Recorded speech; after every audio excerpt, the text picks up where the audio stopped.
माझ्या भागातील निधीसाठी कोणी टक्केवारी मागितली तर मी राजीनामा देईन. पंकजा मुंडे यांचे नागरिकांना ठाम आश्वासन.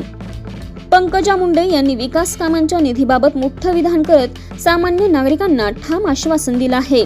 माझ्या भागातील निधी मंजूर करण्यासाठी किंवा विकास कामांसाठी कोणी टक्केवारी मागितली तर मी राजीनामा देईन, असं स्पष्ट शब्दात त्यांनी सांगितलं.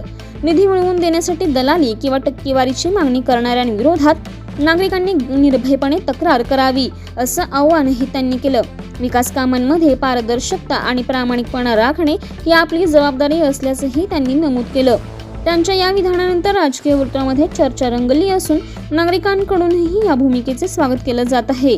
भ्रष्टाचार विरोधात कठोर भूमिका घेण्याचा संदेश या वक्तव्यामधून देण्यात आला आहे.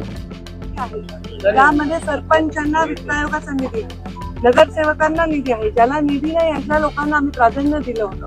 आता दुसरी गोष्ट, आम्हाला जे शिंदे साहेब, सुनेत्रा वहिनी आणि आमचे नेते देवेंद्रजी हे तिघे बसून सगळा पॅटर्न जो तयार करतात, अगदी त्यावर आम्ही वाटप करतोय. यावर्षी पण करू.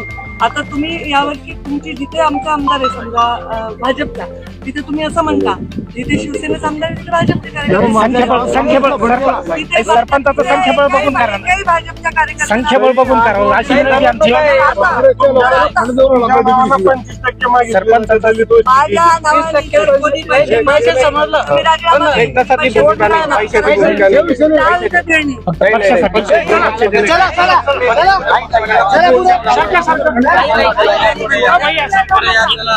लोक